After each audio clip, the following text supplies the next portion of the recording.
Bansur science zone की online class में आपका हार्दिक स्वागत है। अभिनंदन है। आज हम 12th क्लास भौतिक विज्ञान की कक्षाएं प्रारंभ करने जा रहे हैं। इसी कड़ी में हम 12th का प्रथम चैप्टर इलेक्ट्रोस्टैटिक्स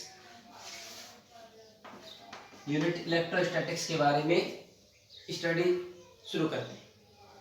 देखिएगा, इलेक्ट्रोस्टैटिक्स स्थिर वैद्युतिकी। इलेक्ट्रोस्टैटिक्स क्या है? एक यूनिट है किसकी? भौतिक विज्ञान, फिजिक्स, भौतिक विज्ञान की यूनिट, शाखा, भाग, जिसके अंतर्गत हम किसके बारे में अध्ययन करेंगे? चार्ज इन रेस्ट, यानी स्थिर आवेश। सबसे पहले स्थिर वैद्युतिकी यूनिट पढ़ रहे हैं अपन। इसमें 12th के 4 चैप्टर आते हैं। इलेक्ट्रोस्टैटिक्स है क्या? स्थिर वैद्युतिकी क्या है? वह ब्रांच है, वह यूनिट है किसकी? भौतिक विज्ञान की। वह ब्रांच है किसकी? फिजिक्स की। In which we study about charge in rest, जिसके अंतर्गत हम स्थिर आवेश का अध्ययन करते हैं। मूविंग चार्ज का भी हम स्टडी करेंगे 12th में, आगे जाके EMI में।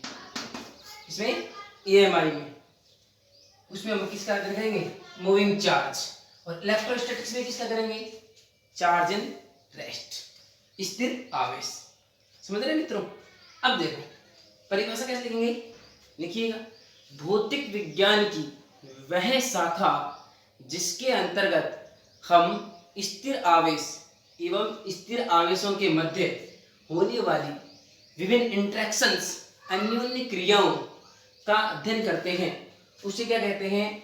उसे हम कहते हैं इलेक्ट्रोस्टैटिक्स, स्थिर वैद्युतिकी। स्थिर वैद्युतिकी। अब यहाँ एक वर्ड आया तुम्हारे कि इलेक्ट्रोस्टैटिक्स में वर्ड आया क्या?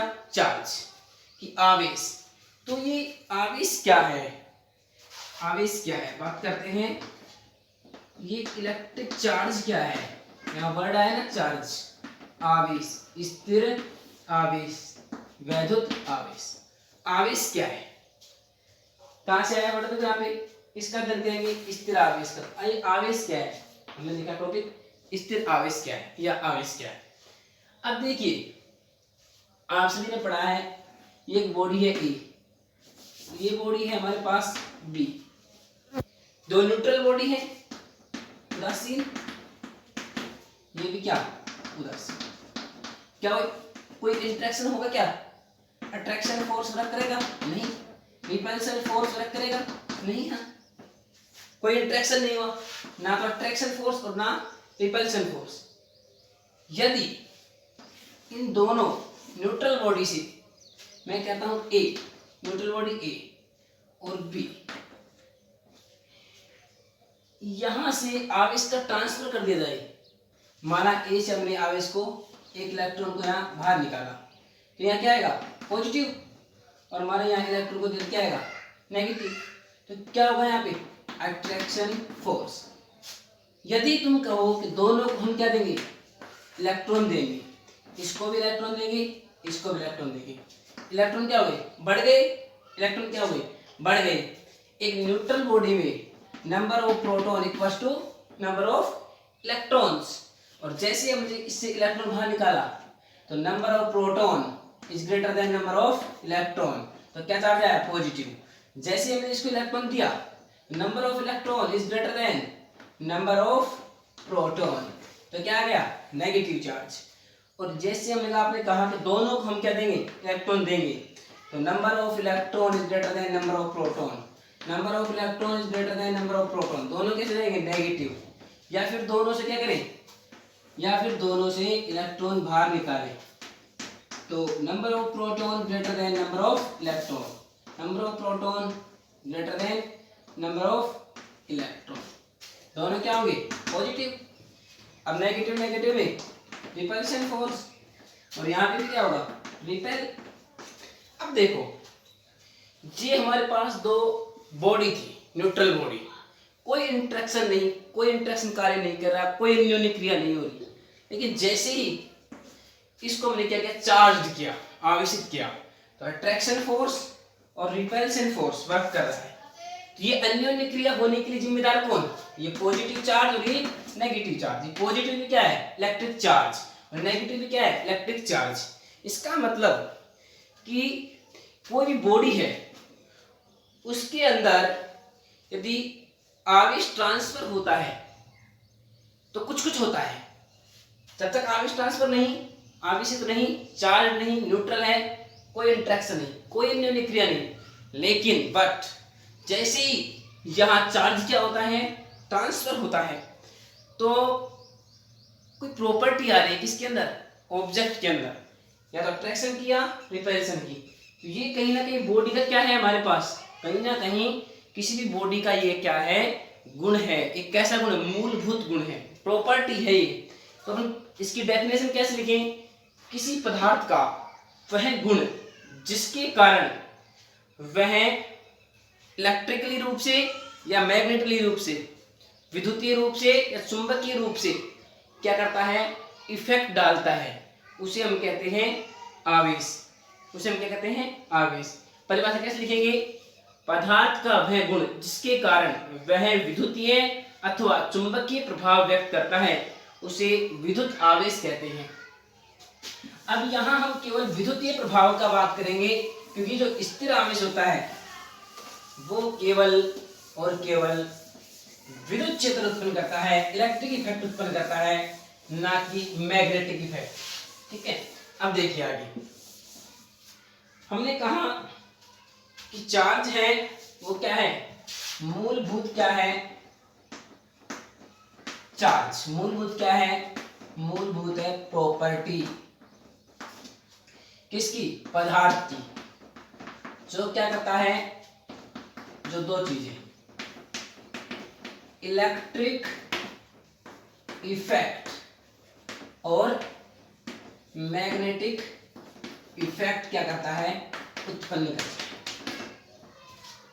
अब एक स्पेशल पॉइंट पढ़ेंगे यहां हम, जो चार्ज होता है, ये हमारे पास क्या है चार्ज, इसकी वेलोसिटी 0, मतलब ये किसमें है रेस्ट में। ये हमारे पास charge velocity not equal to 0, यानी किसमें है गतिशील अवस्था में, किसमें है मूविंग चार्ज है। कैसा चार्ज है, मूविंग चार्ज है, और कैसे मूविंग कर रहा है, एक समान रूप से। कैसे, एक समान रूप से। ये हमारे पास चार्ज है, ये भी क्या है मूविंग चार्ज, लेकिन कैसा है त्वरित, एक्सेलरेट हो रहा है। तो जब आवेश रेस्ट में होगा तो क्या उत्पन्न करेगा, इलेक्ट्रिक फील्ड, केवल इलेक्ट्रिक फील्ड उत्पन्न करेगा। जब मूविंग चार्ज होगा एक समान वेलोसिटी से, तो उत्पन्न करेगा विद्युत क्षेत्र और चुंबकीय क्षेत्र, विद्युत क्षेत्र और चुंबकीय क्षेत्र। और ये ईएमआई में आता है त्वरित आवेश, विद्युत क्षेत्र, चुंबकीय क्षेत्र, और ईएमडब्ल्यू विद्युत चुंबकीय तरंगे या विद्युत चुंबकीय विकिरण भी बोलते हैं कहीं, तो वो भी ठीक है। और एक क्वेश्चन आया हुआ है यहाँ से 12th में, शायद 2017-18 में, कि विद्युत चुंबकीय तरंगों के उत्पन्न का कारण क्या है, त्वरित आवेश। क्योंकि स्थिर आवेश तो क्या करेगा विद्युत क्षेत्र, और गतिशील आवेश एक समान वेग से क्या करेगा विद्युत क्षेत्र और चुंबक क्षेत्र, लेकिन त्वरित आवेश ईएमडब्ल्यू भी उत्पन्न करता है। अब देखिए हमने बात की इलेक्ट्रोस्टैटिक्स और चार्ज के बारे में, अब अपन इसके बारे में कुछ प्रॉपर्टी और कुछ इसकी मूलभूत बातें करते हैं, इसकी इलेक्ट्रिक चार्ज की। कंप्लीट मिनट में हम किसके बारे में पढ़ेंगे, स्थिर आवेश के बारे में। किसके बारे में पढ़ेंगे, स्थिर आवेश के बारे में। तो देखिए आवेश के मात्रक, आवेश के मात्रक, आवेश के मात्रक। अब देखिए आपने पढ़ा है 10th में आवेश Q equals to I into T, धारा का मात्रक एम्पियर, समय का मात्रक सेकंड। तो क्या आएगा, आवेश का मात्रक आएगा एम्पियर इंटू सेकेंड। इसी को हम संयुक्त रूप से क्या बोलते हैं, कूलाम्स। क्या बोलते हैं, कूलाम। इसका मतलब आपको कोई कहे 1 एम्पियर इंटू सेकेंड, ये किसके बराबर होगा, 1 कूलाम। दोनों चीजें क्या हैं, एक। कूलाम के सम्मान में इस मात्रक को कूलाम कर दिया गया, लेकिन ऐसा कुछ था नहीं। मात्रक क्या था, एम्पियर इंटू सेकेंड था मात्रक। ठीक है मित्रों, आगे देखो, ये इसका क्या है, ऐसा सिस्टम में आप सबको पता है सारे मात्रक किसमें लिखते हैं, ऐसा सिस्टम में। तो आपसे कोई पूछे आवेश का ऐसा ही मात्रक क्या हो गया, ऐसा सिस्टम में मात्रक क्या गया, कूलाम हो गया। ठीक है, क्या हो गया, कूलाम। अब बात करें अपन इसकी सीजीएस सिस्टम में, सीजीएस सिस्टम में मात्रक। देखो सीजीएस सिस्टम में होता है स्टेट कूलाम या फ्रैंकलिन या ESU। अभी बात करेंगे इसकी, क्या होता है स्टेट कूलाम या फ्रैंकलिन या ESU, किसमें, ये सीजीएस सिस्टम में मात्रक है। ये तीनों एक ही बात है, एक स्टेट कूलाम इक्वल्स टू एक फ्रैंकलिन इक्वल्स टू एक ESU। जैसे इसको क्या लिख सकते हैं, एक statcoulomb equals to 1 ESU, electrostatic unit, स्थिर वैद्युत इकाई है ये, इक्वल्स टू 1 फ्रैंकलिन। फ्रैंकलिन क्या है, वैज्ञानिक का नाम। ESU इलेक्ट्रोस्टैटिक यूनिट, केवल विद्युत प्रभाव में ही ESU यूनिट को काम में लिया जाता है। अब देखिए कई मित्र सोच रहे होंगे, स्टूडेंट सोच रहे होंगे कि स्टेट कूलाम, ESU, फ्रैंकलिन में और कूलाम में क्या संबंध है। एक जो कूलाम होता है इसके अंदर होते हैं 3 × 10⁹ ESU इलेक्ट्रोस्टैटिक यूनिट, या इसको स्टेट कूलाम बोल लो या क्या बोलो, फ्रैंकलिन बोल ले। इसके अलावा देखिए ये किसमें मात्रक हुआ, स्थिर वैद्युत में। देखो इलेक्ट्रो लिख देता हूं, स्टैटिक यूनिट। जब विद्युत की बात करेगा तो मात्रक क्या आएगा, इलेक्ट्रोस्टैटिक मात्रक आएगा। लेकिन मैंने आपको कहा आवेश क्या करता है, चुंबकीय क्षेत्र उत्पन्न करता है। तो मैग्नेटिक की जब बात करेगा, मैग्नेटिक की, तो एक मात्रक हो रहा था इसका आवेश का EMU, इलेक्ट्रो मैग्नेटिक यूनिट। ये कहाँ आएगा, चुंबकीय में आएगा। EMU ये भी क्या है, आवेश का मात्रक। कूलाम ऐसा सिस्टम में, सीजीएस में स्टेट कूलाम, ESU फ्रैंकलिन, और ये EMU किसमें, विद्युत चुंबकीय में, इसमें विद्युत चुंबकीय में। अब एक EMU और एक स्टेट कूलाम और एक कूलाम में क्या संबंध है, देखिए। एक जो EMU होता है इलेक्ट्रोमैग्नेटिक यूनिट, वो होता है 3 × 10⁻10 ESU इलेक्ट्रोस्टैटिक यूनिट, यानी इलेक्ट्रोवैद्युत इकाई जो है, स्थिर वैद्युत इकाई है, उसका 3 × 10 गुना होता है कौन, इलेक्ट्रोमैग्नेटिक यूनिट। अब ये कूलाम से संबंध आया है, देखो एक कूलाम इक्वल्स टू 3 × 10⁹ तो 3 × 10⁹ ESU किसमें चला जाएगा, एक कूलाम में। तो कितना बचेगा यहाँ, 10⁻1। तो एक EMU इक्वल्स टू क्या आएगा, 10 कूलाम। क्या आएगा, 10 कूलाम। क्या आएगा, 10 कूलाम। ये मात्रक, इसके अलावा एक मात्रक हो जाता है फैराडे। क्या आता है, फैराडे, नोट फैरड लिखा होता है, कई टीचर लिखवा देते हैं फेरड। फेरड नहीं होता, फेरड क्या है, फेरड होता है, आगे पढ़ाएंगे आपको, धारिता का मात्रक। और फैराडे किसका होता है, आवेश का मात्रक। और एक फैराडे में कितना आवेश, 96,500 कूलाम आवेश, 96,500 कूलाम आवेश होता है। तो कुछ मात्रक पढ़े मैंने, कूलाम पढ़ा, स्टेट कूलाम, ESU पढ़ा, EMU और फैराड पढ़ा। अब देखिए ये मात्रक सबको पता है, लेकिन एक बार क्या किया गया था, सीरियल पूछा गया था मात्रकों का, सबको पता लग गया। कूलाम SI में, फ्रैंकलिन EMU और फैराडे। अब इनकी तुलना करते हैं। सबसे बड़ा मात्रक कौन सा? आवेश का सबसे बड़ा मात्रक होता है फैराडे। ठीक है, अब यहाँ सीरियल पूछा गया था एक बार, तो इसका सीरियल किस प्रकार जाएगा अभी करते हैं इसको। मैं चौक लेके आता हूँ।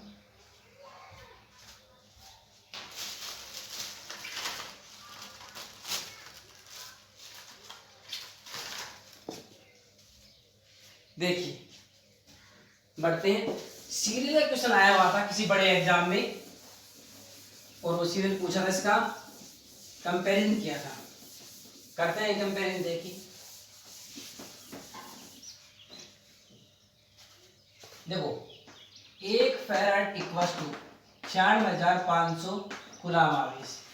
ये तो क्या हो गया, सबसे बड़ा मात्रक। फिर अपन ने पढ़ा 1 EMU equals to 10 coulomb equals to 3 × 10 की पावर 10 ESU, और 1 कूलाम बराबर पड़ा 3 × 10 की पावर 9 ESU। देखो ये सबसे बड़ा हो गया फैराड, तो 1 फैराड नोट डाल देना इसको, नोट 1 फैराड सबसे बड़ा हो गया। अब किसका नंबर आएगा? देखो कूलाम बड़ा है ESU, कूलाम बड़ा है कितना गुना, 3 × 10 की पावर 9 ESU से। इसका मतलब ESU कूलाम बड़ा है किससे? ESU इलेक्ट्रोस्टैटिक यूनिट से। सही है ना? अब देखो आगे, फिर कूलाम की तुलना करते हैं EMU से। देखो 10 कूलाम बराबर है 1 EMU के, यानी 1 EMU बनने के लिए कितने कूलाम आवश्यक चाहिए? 10 चाहिए। तो बड़ा कौन? EMU। इसका मतलब EMU यूनिट बड़ी है कूलाम से। अब देखो इन तीन में सबसे बड़ा किसका? EMU का। तो 1 EMU, फिर कूलाम, फिर ESU। ये एक बार सीरियल पूछा था किसी बड़े एग्जाम में, इसको ध्यान रखना। सबसे छोटा मात्रक कौन? ESU, या इसको क्या बोल सकते हैं? फ्रैंकलिन बोल सकते हैं। और इसको क्या बोलेंगे? फैराडे।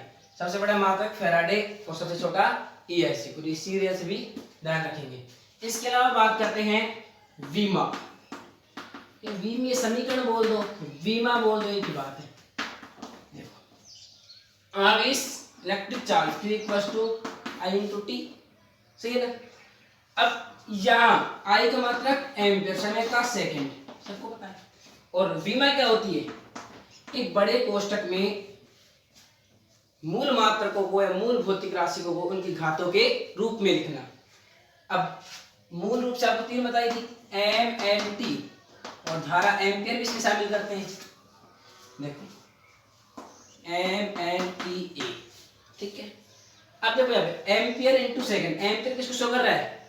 ये कितने टाइम्स आया? 1 टाइम, पावर 1। सेकंड किसको शो कर रहा है? समय को। कितने टाइम्स? 1 टाइम, तो 1। लेंथ है क्या कहीं पे फॉर्मूले में? नहीं। पावर कितनी? 0।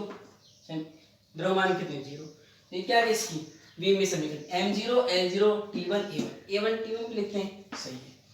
अब देखिए ये अपन ने बात की इसके आवेश का मात्रक और वीमा की। अब इसकी कुछ प्रॉपर्टी के बारे में बात करते हैं, और मैं आपको कुछ बातें बताता हूं उसके बारे में। प्रॉपर्टी ऑफ इलेक्ट्रिक चार्ज, विद्युत आवेश के गुण। सबसे पहले पढ़ते हैं आवेश क्या है, इलेक्ट्रिक चार्ज क्या है? स्केलर क्वांटिटी है, यानी अदिश राशि। किस राशि है? अदिश राशि, स्केलर क्वांटिटी है। ठीक है, अगला पढ़ते हैं। आवेश की योज्यता, एडिशन ऑफ इलेक्ट्रिक चार्ज, आवेशों की योज्यता। अब आवेश किस राशि है? अभी पढ़ा अपन ने स्केलर क्वांटिटी, और बीज गणित स्केलर जो क्वांटिटी होती है, अदिश जो राशियां होती है, उसको किसकी बातें जोड़ते हैं? बीज गणितीय संख्याओं की बातें। इसका मतलब किसी भी बॉडी के अंदर, किसी भी निकाय के अंदर जो टोटल आवेश होगा, वो उस जो बॉडी है उसमें जो टोटल आवेश उपस्थित है उन सभी के कैसा योग होगा? बीज गणितीय योग। बीज गणितीय क्यों लेते हैं, सदिश क्यों नहीं लेते? क्योंकि यहाँ राशि कैसी है? Scalar quantity. कौन? Electric charge. देखो जैसे हमारे पास एक बॉडी है ए, ठीक है, इसके अंदर प्लस क्यू आवेश, -3 क्यू आवेश, +5 क्यू आवेश, और मान लेते हैं कुछ, मान लो +8 क्यू आवेश। अब इसका आपको टोटल चार्ज निकालना है, तो टोटल या कुल आवेश किस पर, बॉडी ए पर, इक्वल टू क्या है गुणधर्म, इस गुणधर्म के अनुसार किसी भी बॉडी के अंदर किसी भी निकाय में कुल जो आवेश होता है उस निकाय में उपस्थित सभी आवेशों के बीजगणितीय योग के बराबर। देखो प्रथम आवेश प्लस क्यू, तो रख दो प्लस क्यू, फिर प्लस लगाएंगे, फिर कितना -3 क्यू, तो -3 क्यू, फिर प्लस लगाएंगे, योग करना है 8 क्यू 5 क्यू, तो +8 क्यू और ये 5, टोटल करेंगे कितना आएगा, टोटल आवेश आएगा ये पर, इलेक्ट्रिक चार्ज आवेश ये पर कितना, जोड़ी 8 5 13 रहे कितने, 14 में 3 गए तो 11 क्यू आवेश। ये ई भी लिख सकता है तो 11 ई आवेश हो जाएगा। ये क्या हो गया, आवेशों की योज्यता। अगला गुणधर्म है इसका आवेश संरक्षित रहता है। आवेश क्या रहता है, संरक्षित रहता है, या आवेश संरक्षण का गुणधर्म। तो ये गुणधर्म क्या कहता है, ये गुणधर्म कहता है आवेश हमेशा क्या रहती है, एक संरक्षित राशि रहती है, यानी इसको हम ना तो क्या कर सकते हैं, उत्पन्न कर सकते हैं, और ना ही क्या कर सकते हैं, नष्ट कर सकते हैं। केवल एक रूप से दूसरे रूप में क्या कर सकते हैं, परिवर्तित कर सकते हैं। केवल एक रूप से दूसरे रूप में क्या कर सकते हैं, परिवर्तित कर सकते हैं। जैसे इसकी उदाहरण दो, जैसे देखो कांच की छड़ है, इसको किस तरह रगड़ेंगे, रेशम के रेशे से। कांच की छड़ को किस तरह रगड़ेंगे, रेशम के रेशे से। देखो अभी उदाहरण देता हूं मैं इसके। आवेश क्या है, एक संरक्षित राशि है। क्या है, एक संरक्षित राशि है। आवेश क्या है, एक संरक्षित राशि है। इसको ना तो क्या कर सकते हैं, ना इधर भी नष्ट, ना तो उत्पन्न कर सकते हैं, ना ही नष्ट कर सकते। देखो इसको उदाहरण देता हूं मैं आपको। ये कांच की छड़ है,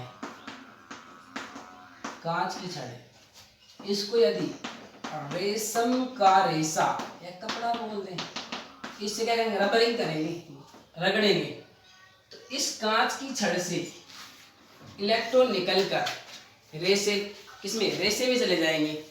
अब कांच की छड़ में इलेक्ट्रॉन क्या हो गए, देखो पहले नंबर ऑफ प्रोटॉन बराबर नंबर ऑफ इलेक्ट्रॉन रगड़ने से पहले, इसमें भी नंबर ऑफ प्रोटॉन बराबर नंबर ऑफ इलेक्ट्रॉन रगड़ने से पहले। जैसे रगड़ा, इलेक्ट्रॉन निकलकर किसमें चला गया, रेशम के रेशे में, तो इलेक्ट्रॉन क्या हुआ, कम, इसमें इलेक्ट्रॉन क्या हुआ, ज्यादा। और जैसे ही प्रोटॉन, इलेक्ट्रॉन कम हो गए, प्रोटॉन क्या हो गए, ज्यादा। Number of proton is greater than number of electron, किसमें, कांच की छड़ में। और रेशम के रेशे में नंबर ऑफ इलेक्ट्रॉन बढ़ गए, नंबर ऑफ प्रोटॉन। अब बताइए प्रोटॉन पे कौन सा चार्ज, पॉजिटिव, तो ज्यादा कौन सा हो गया, पॉजिटिव, और यहाँ ज्यादा कौन सा हो गया, नेगेटिव। ये कैसी जाएगी ऑब्जेक्ट, पॉजिटिव, और ये कैसा जाएगा, नेगेटिव। जितना इलेक्ट्रॉन निकल के इसमें चले गए, देखो जितना इसमें नेगेटिव आएगा इलेक्ट्रॉन कण, उतना ही इलेक्ट्रॉन कण क्या होगा, इसमें कमी। इस पे जितना पॉजिटिव उतना ही इस पे नेगेटिव। पूरे निकाय को मिलाओ दोबारा से, देखो पूरा निकाय है, टोटल आवेश कितना, पहले चार्ज, पहले रबिंग करने से पहले 0, और घर्षण करने के बाद इस पे जितना पॉजिटिव उतना ही नेगेटिव, तो प्लस और प्लस क्या, माइनस, कितना आएगा, ये कैंसिल होके 0। तो घर्षण से पहले भी आवेश 0, घर्षण के बाद भी, तो आवेश नष्ट हुआ क्या, उत्पन्न हुआ क्या, नहीं। अब देखो और भी एग्जाम्पल है, जैसे ऊन है, ऊन का रेशा है, ऊन का कपड़ा या ऊन है, इसको हम एबोनाइट की छड़, एबोनाइट की छड़ से रख लेंगे, तो रबिंग करने से पहले चार्ज कितना है इस पे, ऊन पे 0, इस पे भी चार्ज कितना, 0, सही है ना। तो टोटल चार्ज कितना निकालेगा, 0 कूलम्ब आवेश। रबिंग किया हमने इसको, और फिर क्या आएगा, ये ऊन, और ये क्या, एबोनाइट छड़, एबोनाइट रबिंग कर दिया हमने। अब देखो तो इसमें से, ऊन में से इलेक्ट्रॉन निकल कहाँ जा रहे हैं, एबोनाइट में, तो बताओ नेगेटिव किस पे आएगा, एबोनाइट पे, पॉजिटिव किस पे आएगा, ऊन पर। ठीक है, जितना पॉजिटिव उतना ही नेगेटिव, कैंसिल हो, कितना आवेश, 0। आवेश क्या रहता है, संरक्षित। और एक उदाहरण से देखते हैं, कांच की छड़ तो हो गया, इसके अलावा हमारा जो कंगा है उसको रगड़ते हैं बालों में, तो कंगा क्या हो जाता है, ऋणावेशित, और बाल क्या जाते हैं, धनावेशित। देखो मैं आपको ट्रिक बताता हूँ, बताते नहीं कोई भी जल्दी से, कि जो रगड़ते समय, घर्षण करते समय जो वस्तु सॉलिड होगी ना, सॉलिड, उस पर हमेशा क्या आएगा, नेगेटिव आएगा, और जो सॉफ्ट होगी उस पर क्या आएगा, पॉजिटिव आएगा। देख लो कंगा क्या है, हार्ड है, क्या है, नेगेटिव। एबोनाइट, और ऊन में हार्ड कौन है, एबोनाइट, क्या है, नेगेटिव आएगा। और भी जितने भी उदाहरण देखेंगे आप, उन सब में क्या आएगा, हार्ड पे नेगेटिव और सॉफ्ट पे पॉजिटिव। वैसे ही देखो आयरन विभव से कंपेरिजन करते हैं, जिसका आयरन विभव कम होगा वो इलेक्ट्रॉन जल्दी फेंकेगा, जिसका ज्यादा होगा उससे निकलेगा नहीं। तो इसका मतलब धनावेश किस पे आएगा, इसका आयरन विभव कम होगा, क्योंकि इलेक्ट्रॉन आसानी से निकल जाएगा, बाहर निकल जाएगा। ऋणावेश किस पे आएगा, जिसका आयरन विभव ज्यादा होगा। अब जब इसके बाद बात करें अपन, गुणधर्म काफी है इसके, अगला गुणधर्म और देख लेते हैं। आवेश क्या है, एक निश्चल राशि है। कैसी राशि है, निश्चल। निश्चल का मतलब, निश्चल का मतलब होता है कि इसका जो मान है वो किस पे निर्भर नहीं करता, इसका मान निर्भर नहीं करता किस पे, वेलोसिटी पे। जिस भौतिक राशि का मान वेलोसिटी पे निर्भर नहीं करता उसे बोलते हैं निश्चल। इसका मतलब आवेश क्या है, एक निश्चल राशि। कैसे, गतिशील आवेश, गतिशील स्थिति में जो आवेश है वो ही क्या होता है, स्थिर स्थिति में आवेश, यानी वेग का आवेश पे कोई प्रभाव नहीं पड़ता। मान लो कोई ऑब्जेक्ट 2 कूलाम का है, स्थिर अवस्था में भी 2 कूलाम का है, और गतिशील अवस्था में होगा तो भी क्या रहेगा उस पे आवेश, 2 ही कूलाम रहेगा, परिवर्तित नहीं होगा। नेक्स्ट गुणधर्म देखो, आवेश का क्वांटीकरण, क्वांटाइजेशन, बहुत इंपॉर्टेंट गुणधर्म है आवेश का क्वांटीकरण। इसको पढ़ने से पहले हम बात करेंगे क्वांटा। किसकी बात करेंगे, क्वांटा। क्वांटा क्या है, किसी भी भौतिक राशि का वह स्वतंत्र मान है जो प्रकृति में उपस्थित रह सकता है। जैसे अब देखो सभी लिखते हैं, आवेश का क्वांटा क्या होता है, आवेश का क्वांटा होता है ई। इसका मतलब आवेश का न्यूनतम मान जो प्रकृति में स्वतंत्र रह सकता है वो कितना है, ई है। आपसे कोई पूछे किसी भी भौतिक राशि का क्वांटा क्या होता है, तो आप उसको एक चीज बताएंगे कि उस भौतिक राशि का वह न्यूनतम मान जो इस प्रकृति में स्वतंत्र रूप से विद्यमान रह सकता है उसे क्या कहते हैं, आवेश का क्वांटा। अब आपसे कुछ पूछे कि आवेश का न्यूनतम मान जो प्रकृति में रह सकता है कितना, ई के बराबर, ये क्या हो गया, आवेश का क्वांटा। हमने आवेश का क्वांटा क्यों पढ़ा, दो आवेश का क्वांटीकरण क्या कहता है, आवेश का क्वांटीकरण कहता है कि ये हमारे पास कोई ऑब्जेक्ट है या बॉडी है, इस पे जो आवेश होगा वो आवेश की क्वांटा ई के गुणज के रूप में, कैसे गुणज के रूप में, के पूर्ण गुणज के रूप में पाया जाता है। किसी भी वस्तु पर जो आवेश होता है वो इलेक्ट्रॉन पर उपस्थित आवेश के पूर्ण गुणज के रूप में पाया जाता है। तो ऐसे कैसे पाया जाता है, ऐसे कैसे माने, इसको एक्सप्लेन करते हैं। देखो ये हमारे पास बॉडी ए और ये हमारे पास बॉडी बी, दो बॉडी, दोनों कैसे हैं, न्यूट्रल। इसमें number of proton equals to number of electron, इसमें भी number of proton equals to number of neutral है। अब क्या किया, इनको घर्षण किया, घर्षण किया तो इस ए से इलेक्ट्रॉन निकल कहाँ जा रहे हैं, बी में। हमने कहा घर्षण करने पर एक इलेक्ट्रॉन निकलकर बी में चला गया, तो जैसे एक इलेक्ट्रॉन जाएगा प्लस का ई, क्योंकि एक इलेक्ट्रॉन क्या हो गया, कम हो गया, प्रोटॉन एक क्या हो गया, बढ़ गया, एक प्रोटॉन बढ़ गया तो प्रोटॉन पे आवेश कितना, प्लस का ई, जहां एक इलेक्ट्रॉन बढ़ गया तो माइनस का ई, सही है। अब फिर रख लेंगे, हमने कहा एक और चलाए, कितने चलेंगे, दो, तो एक और एक कितने, दो, तो कितना इलेक्ट्रॉन बढ़ गया, माइनस का 2e चार्ज बढ़ गया इलेक्ट्रॉन से, और यहाँ 2 इलेक्ट्रॉन कम हो गए तो कितना, प्लस का 2e चार्ज आएगा, क्योंकि 2 इलेक्ट्रॉन क्या हो गए, कम, तो 2 प्रोटॉन बढ़ गए, 2 प्रोटॉन बढ़ गए, 2 प्रोटॉन पे आवेश प्लस का 2e, यहाँ 2 इलेक्ट्रॉन बढ़ गए माइनस का 2e। अब वो क्या है, e/2 क्यों नहीं लिख रही, अरे कभी आधा इलेक्ट्रॉन जाता है क्या, कभी 1/3 इलेक्ट्रॉन जाएगा, कभी 1/2 इलेक्ट्रॉन जाएगा, नहीं जाएगा, इलेक्ट्रॉन तो पूरा ही जाएगा, इलेक्ट्रॉन पूरा जाएगा तो पूरा आवेश लेके जाएगा, इसलिए बोलते हैं पूर्ण गुणज के रूप में होता है। अब देखो ऐसे लिख लेंगे it's ion plus n e, it's ion minus n e, सही है ना। तो एक जनरल फॉर्मूला लिखे हम कि आवेश क्वांटिकरण से कोई भी वस्तु है उस वस्तु पर आवेश क्या आएगा, वस्तु पर आवेश आएगा Q equals to plus minus n e. देखो प्लस आएगा कमी के कारण, माइनस आएगा वृद्धि के कारण, और एन क्या आएगा 1 2 3 4 5 भी क्या है -1 -2 -3 -4, यह पूर्ण संख्या या क्या है पूर्ण संख्या है एन। इस प्रकार से किसी भी वस्तु को क्या कर सकते हैं हम टोटल चार्ज की गणना कर सकते हैं। ई क्या है इलेक्ट्रॉन पर आवेश, इसकी वैल्यू कितनी होती है 1.6 × 10⁻⁹ कूलम्ब आवेश। ठीक है, अगर इसको मॉडुलस फंक्शंस के रूप में लिखें, मोड ऑफ क्यू बराबर क्या आएगा एन ई, मोड का वैल्यू हमेशा क्या होता है पॉजिटिव होता है। यस, ये क्या हो गया आवेश के गुण हो गए। इसके अलावा एक इंपॉर्टेंट गुण और बताता हूँ आपको, देखिए एक क्वेश्चन कर लेते हैं उससे पहले कि एक कूलम्ब आवेश में कितने इलेक्ट्रॉन होते हैं। क्वेश्चन बहुत पूछा जाता है, एक कूलम्ब आवेश में कितने इलेक्ट्रॉन होते हैं। अब लिखने की आवश्यकता नहीं, आवेश आगे कूलम्ब मात्रक आवेश का ही होता है ना। देखो क्या दे रखा है आवेश किस दर्शाएंगे क्यू से, Q इक्वल्स टू 1 कूलम्ब दे रखा है, उसको लिख लो आवेश Q इक्वल्स टू 1 कूलम्ब दे रखा है। और क्या पूछ रहा है नंबर ऑफ इलेक्ट्रॉन, सही है।